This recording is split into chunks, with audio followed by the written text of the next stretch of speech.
Hi, everyone. Welcome to Ad Age Remotely. I'm Janine Poggi, editor of Ad Age. Thank you so much for joining us. The entire media landscape is in flux as brands navigate an uncertain economic climate, work around data crackdowns, try to figure out how to better measure the success of ad campaigns, and strategize for Web3. Dentsu Media has been working to evolve its business to better help its clients respond to this upheaval. And joining me today to discuss the state of media and how brands can future proof their business is Doug Rozen, CEO, Dentsu Media Americas. Hi, Doug. Hey Janine, how are you? I'm good. It's so good to see you. Absolutely. So, before we get started, for those of you watching at home, if you have any questions or comments, feel free to leave them on our social channels and we will try to bring them into this conversation. And if you like what we're doing here on Ad Age Remotely, please like, subscribe, share, or retweet this post.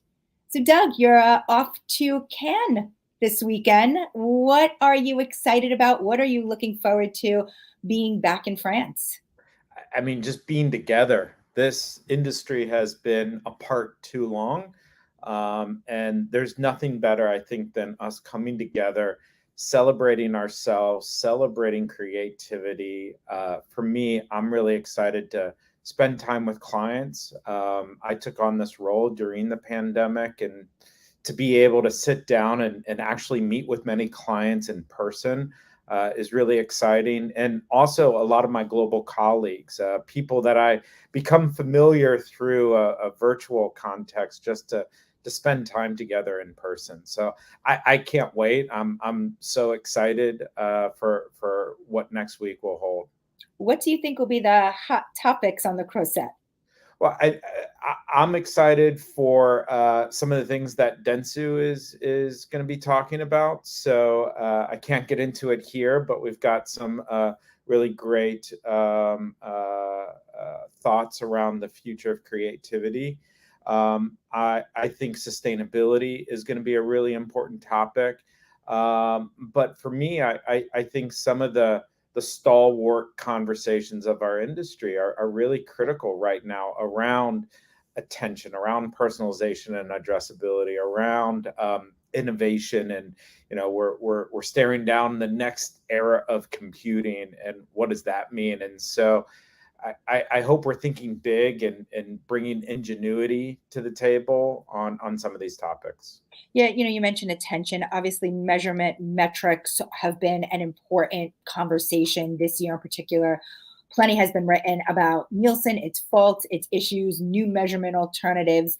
How are you thinking about the future of measurement and where does attention fit into all of that? Yeah, well, I mean, one, I think this is bigger than metrics. I think we need to look at the entire economy of how we think about media from a measurement standpoint. We've talked a lot about at Dentsu that attention is under assault. If you think about the average person right now is exposed to over 6,000 ads every single day. This is up, I think, twice the amount from just 10 years ago, or the amount of ad blockers that are out there. 42% of people globally say they're blocking ads or using ad blockers, and it's 38% in the US. It's probably grown. And the reasons why are people are saying there's too many ads, or ads are too annoying, or they're too intrusive. So we're doing this to ourselves as an industry, especially with the rise of more and more video ads in shorter and shorter increments. 6 seconds, 15 seconds have become dominant. So we've really set upon this body of work called the attention economy, because it needs to be more than just a metric. We need to think about how can we accurately understand the value of advertising across channels, across platforms, across devices, across screens. How engaged are people with advertising? Is there a better way to actually measure the value of advertising? And really, for us, that comes down to attention. And then ultimately, it's all well and good if we can define it, but then how do you buy media based on it? Right. So, where do we start? I mean, if this is the way we're moving forward and need to pay attention to the attention, Yeah. where do we start in all of this and sort of understanding how to measure this, how to apply it then to media buys? Yeah, it's a great question. So we started in 2019 on this attention economy journey, and it is a journey. We started with video, and if you fast forward today, we understand that the drivers of attention are really broken into two categories. There are media drivers and meaning drivers. Media drivers are viewable time. Is the unit forced? What's the duration of the ad? Is there movement in the ad? How big is it on screen? Those type of things are media decisions. The meaning decisions are things like creative, targeting. We've done a good job over the last 3 years of really understanding the media side.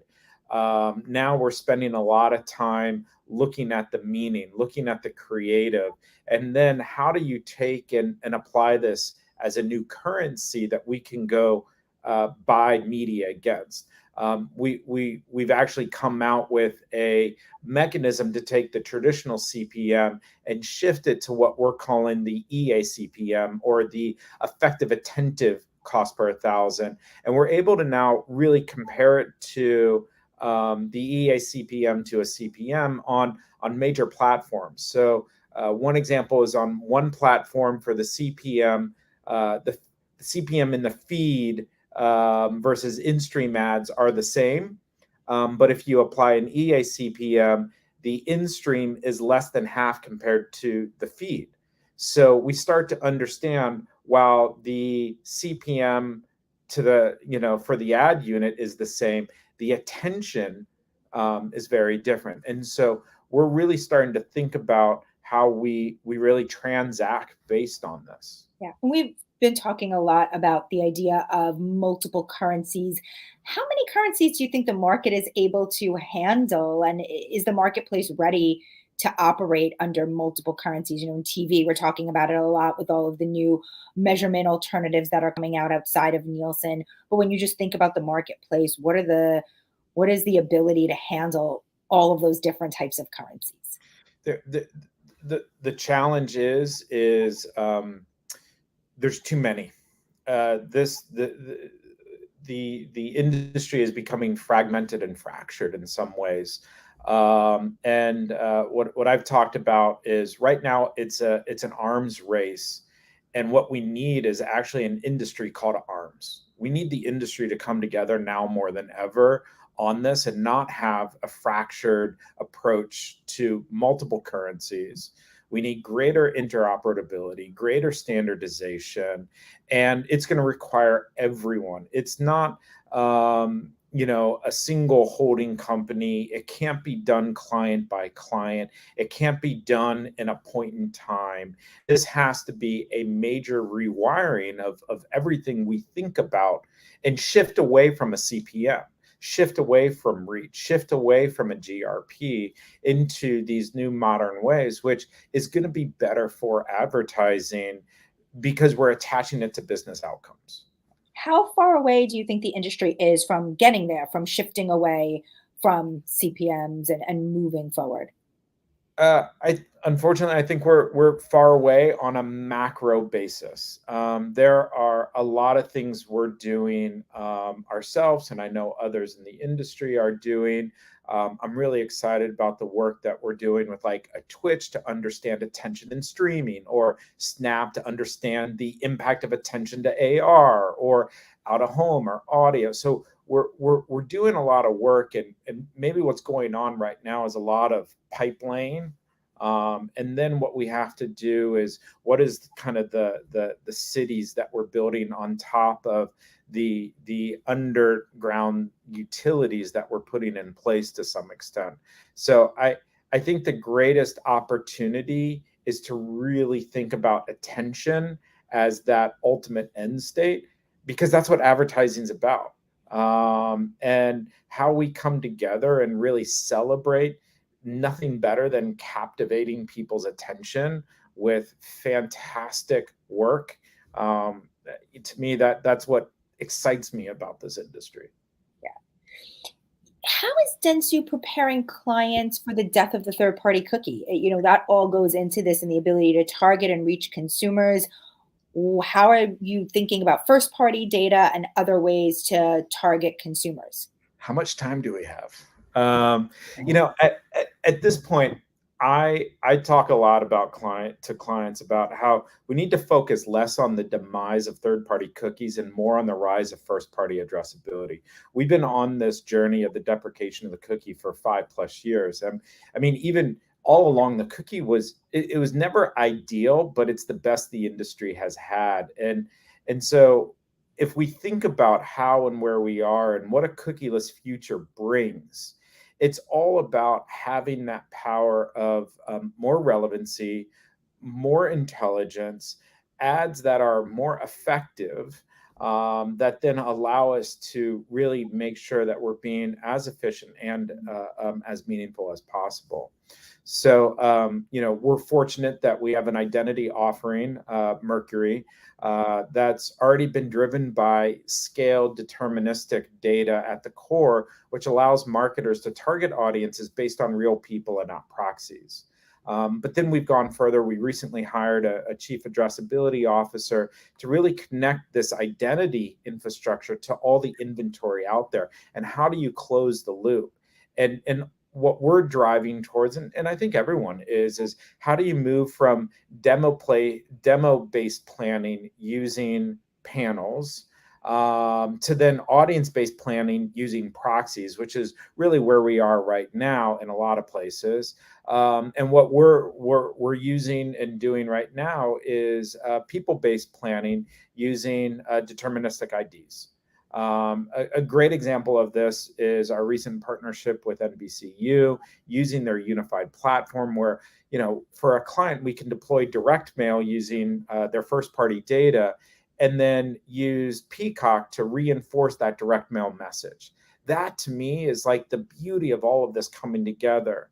Another example is Delta. Delta is Dentsu's data-enabled linear television activation, Delta, where we want to close loop cable using first-party data. How are you thinking about helping clients grow their first party data capabilities? What are some of the things that you're speaking with? And I know for brand to brand, it varies, but what are some of the things that are sort of top of mind right now? Yeah, I mean, I think first and foremost, every client needs to start to build their first party data set. One of the things that is important right now is while we have third party and first party, is to build side by side understanding and understand kind of what the third party model and the first party model and outcomes show you, so that as the third party goes away, we're able to understand the implications. So that's one thing that we're really focused on. The second thing is, how do you augment and add to first party? So the power of Mercury allows us to understand well beyond demographic. We have psychographic, we have media consumption, we have geolocation understanding, all down to a deterministic level. So what we work with our clients on, and it's part of having Merkle so embedded into our media proposition, is that the identity is as big and as broad as we can make it. So one of the other things that I expect will be a hot topic in Cannes next week is Web3, where every Yes. day we get another release about a new NFT, another virtual good, how agencies are strategizing, for the metaverse. How are you thinking about metaverse NFTs and the rise of Web3? I think it starts with where you ended and not the metaverse or NFT. I mean, I've been fortunate to be in digital and innovation roles for much of my career. And I think the one thing I would say is this is not a tactic, but a monumental shift to the next era of computing. And let's just pause there and think about, like, we are entering the next era of computing. Web 1 was about connecting content, and look at what that unleashed. Web 2 is really the connecting of people, and look at what that then created. And so for me, I'm most excited about Web 3, about how it's going to connect realities, ironically, while we decentralize the ownership of those connections at the same time. And so at Dentsu, we're fortunate to leverage an East meets West approach. Our Japanese heritage is guiding a lot of our decisions. But the biggest thing I think we're thinking about is if we knew a decade ago what we know about Web 2, we would make different decisions. We want Web 3 to be part of everyone's responsibility. We want to make sure that we are thinking about this. Not just here and now, not just about the metaverse, not just about the latest NFT drop. And I worry that the industry is thinking that way, just jumping into the new pool headfirst without really checking to see how deep the water is. And right now it's shallow. It's going to get very, very deep. And what we need is to really make sure that we think about this in the right way. Somebody said this, I think, so smartly on our team. Nobody's gonna like say to their wife, partner, husband, like, I'll see you tomorrow. I'm going to the metaverse right now. It needs to be this natural, omnipresent thing. I think we're going to wake up one day and say, oh, we're in the metaverse, right? And I think it's this omni reality kind of opportunity. And I'm fearful right now, Janine, that a lot of people are saying, I'm going to go to the metaverse, or you should log into the metaverse. Yeah. I Where think there's even confusion at the most basic level of what that means and what that will mean in the future. I think what it is today is not what it will be or what it's supposed to be moving forward. So, I mean, I am curious, like, what are the near-term opportunities, and how do you think about what all of the things that you're saying of making sure people are preparing and building for a sustainable metaverse? Like, what are the things you need to do now then to make sure we're headed in that direction?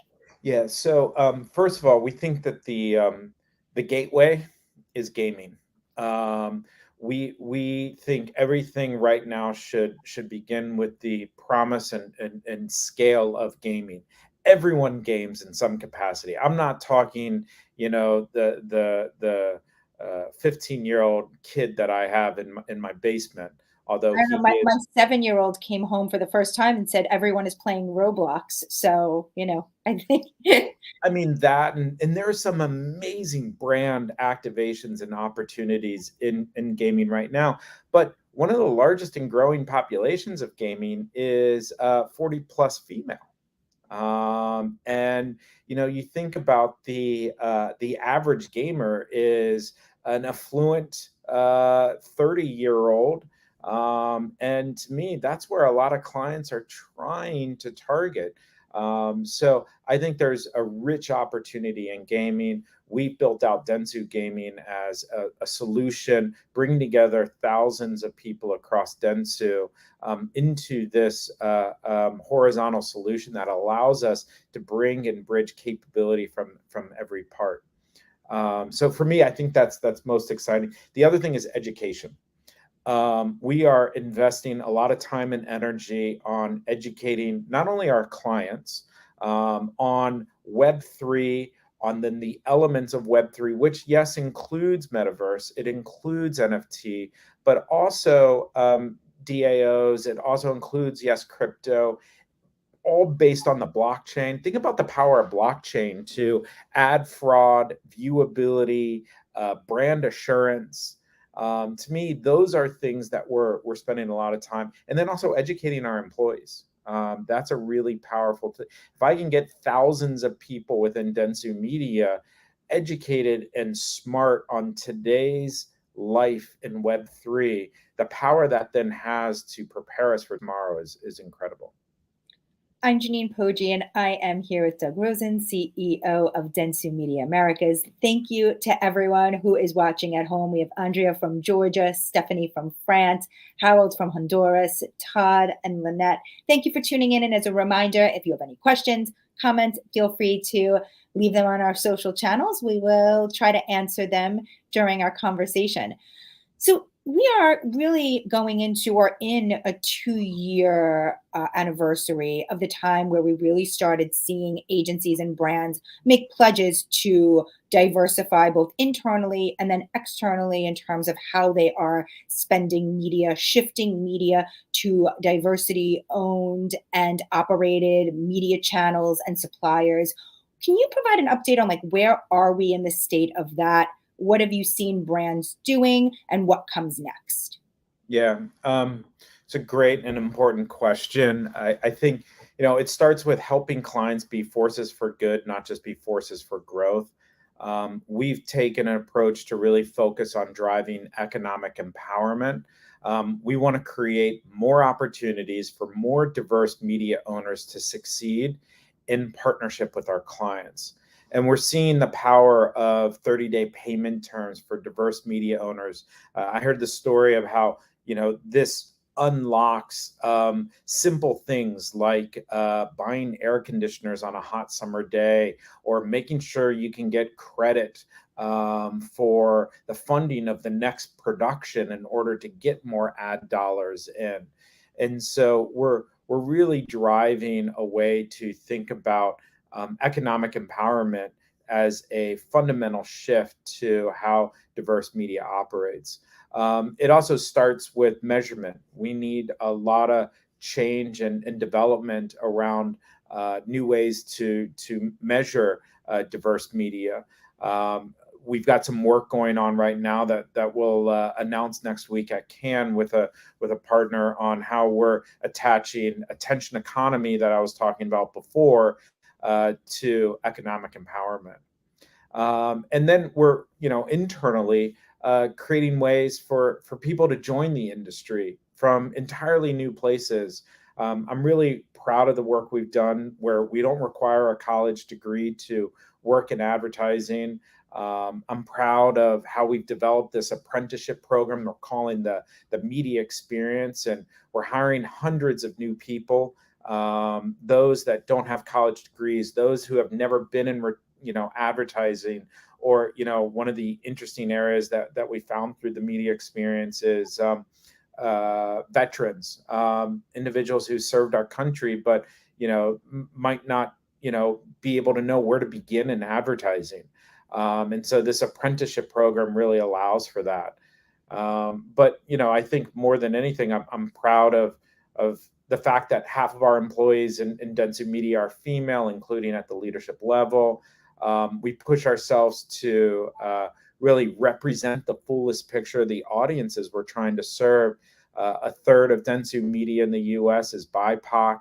But as Jackie Kelly reminds us all, this is a race with no finish line, and we can't mistake any of this activity as progress. So we keep having to push ourselves. So, what is the next priority or priorities, I should say, for you as you continue building out, whether it's the apprenticeship or the way that you're approaching media? Yeah, I think, as I said, I think measurement's a key area. I think there are other underserved audiences that we really need to focus on in general around media activation. I think one of the areas where we are looking at is the veteran community, and there are a lot of media opportunities there that we should be focusing on. Same with Hispanic. I still think that there's a broad opportunity. I was talking to somebody in the industry yesterday about how do we have even a broader sense of what we're doing across all audiences, not individual audiences. Well, switching gears a bit, we are in the midst of the TV upfront, of course. It's also coming upon a time where there's a lot of uncertainty in the marketplace. There are economic headwinds. How are you talking with and advising your clients regarding economic uncertainty? What has been the impact perhaps on a budget, moving forward? Yeah, I think the best way to prepare for whatever is next is to ensure everything that you're doing is fully accountable. And so I think there are two things in that statement. One is preparation, and two is accountability. So a lot of the work we're doing right now about the upfront, we've been preparing clients for the last 6 months on this upfront. We created a 7-part series, The Road to the Upfront. We had a lot of client interactions leading up, also bringing clients together so that they can be a part of each other's understanding and direction. Because there's huge things. I mean, look at all the topics we just talked about: attention, measurement, diversity. All of those are part of this year's upfront. Now with How that added, oh, Yeah, sorry. I was gonna say, how did the lack of visibility, on the economy side, like, impact all of those things and impact sort of how they're strategizing now? It's hard to know what's gonna happen in a month from now, let alone, like, for next winter and spring. Yeah, well, I think that's where what we've been trying to stress with our clients is the importance of planning and protection with flexibility, and how you balance that is really based on each client's need and type of marketing activity. I think what it also, so that's where a lot of that preparation comes in. Flexibility is a key factor that at Dentsu we really look at in the upfront marketplace. But then I think everything needs to link to accountability at the same time. So how are we ensuring everything we do is connected to a true business outcome? ROAS is not a business outcome. Sales is a business outcome. The more we can get media connected to sales, the better we help our clients serve during economic headwinds.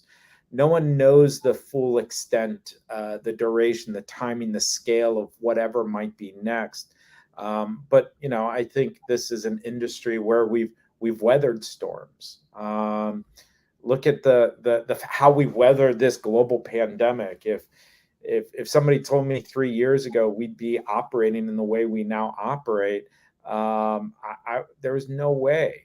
But I think that's what makes this industry so great, is our resilience, our ingenuity, and I'm just excited by where we are despite some of these headwinds that we might face. And before we wrap, we have a question from Larry on YouTube. Would love your perspective on CTV and the long-term potential of connected TV. It's the absolute future.